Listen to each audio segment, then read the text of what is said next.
Et je vais vous proposer de mettre en valeur 4 grands axes pour le budget 2023 qui me paraissent essentiels. Tout d'abord, la culture à l'école, puis l'investissement dans nos écoles, dans l'équipement de nos écoles, les mesures que nous prenons en faveur du pouvoir d'achat des familles et enfin les subventions.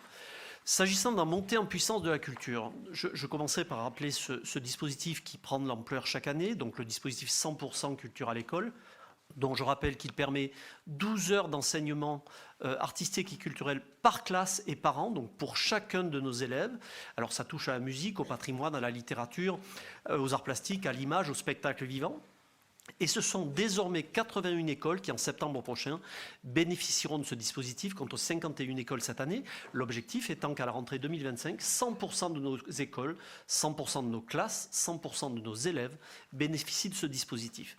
En septembre prochain, ce seront 15 600 élèves dans 600 classes qui seront bénéficiaires de ce dispositif. De la même manière, nous avons un dispositif destiné spécifiquement aux élèves de cours préparatoires, un dispositif musique pour tous. Par ce dispositif, les enfants découvrent la pratique d'un instrument de musique avec évidemment le soutien actif du conservatoire et des professeurs du conservatoire.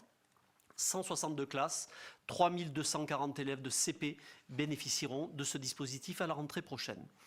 Les dispositifs bien connus désormais de lecture pour tous, écriture pour tous, théâtre pour tous, qui permettent aux enfants de découvrir l'écriture, de découvrir la lecture, et évidemment tous nos dispositifs de soutien en faveur du livre, par le biais de notre festival du livre évidemment, mais aussi tous les prix, concours de la nouvelle, nouveau prix du livre des élèves de Nice, le prix de lecture à haute voix, tout le concours de nouvelles que nous connaissons depuis des années aussi, 3500 élèves par an.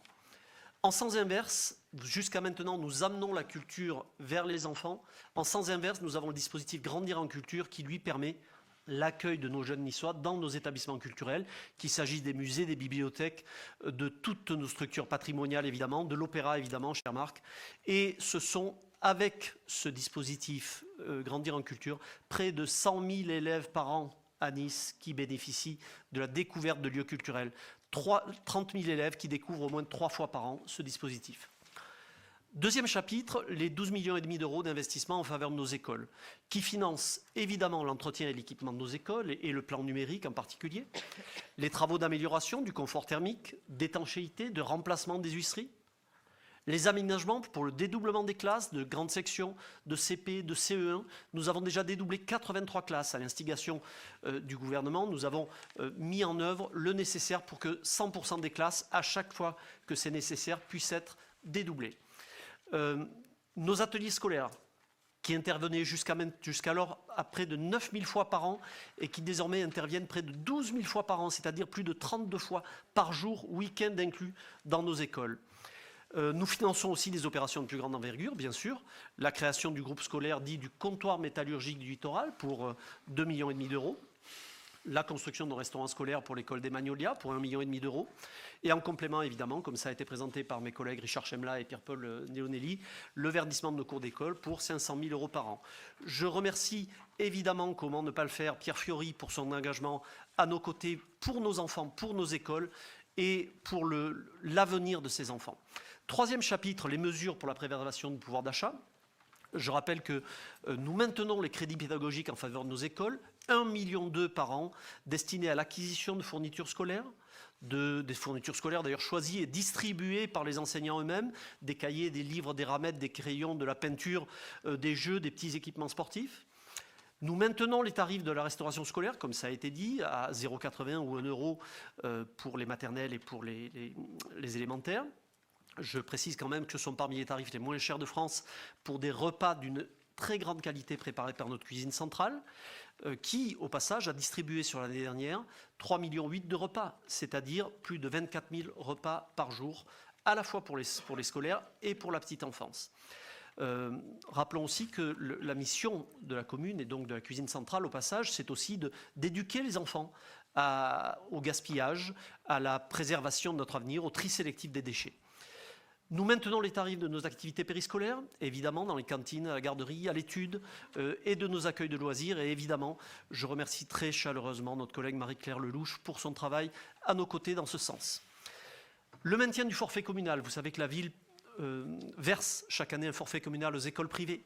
Ça représente 4,4 millions d'euros pour toutes les familles pour tous les enfants, sans distinction, de Nice. Et je remercie Laurence Navalesi pour son engagement en faveur de nos écoles privées et pour le lien qu'elle fait avec elles. Nous maintenons les tarifs de nos animations, familles et enfants. Alors évidemment, pour les centres Anima Nice, qui sont le véritable relais social dans nos quartiers. Nous avons une politique familiale forte avec un tarif spécifique deuxième enfant à moins 20%. Nous avons une politique sociale ambitieuse grâce au tarif réduit pour les seniors et pour les personnes en situation de handicap. Nous proposons des animations chaque année pour petits et grands, pour des actifs, pour des retraités qui sont répartis sur nos 17 centres.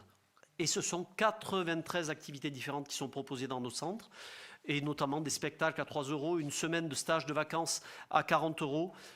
C'est véritablement remarquable, et ceci, au-delà du budget, est rendu possible aussi par l'engagement et le dévouement de tous les agents de notre collectivité. Enfin, pour terminer, j'évoquerai les subventions. Et je n'en citerai que 2 catégories en particulier. D'abord, les subventions dispensées à 4 associations qui œuvrent dans le domaine de l'animation culturelle, éducative et sociale.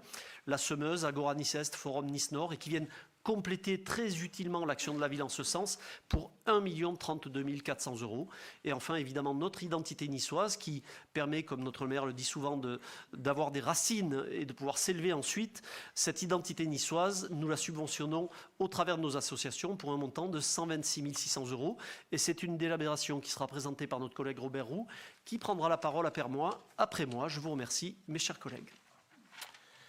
Merci beaucoup, Monsieur Robert Roux, vous avez la parole.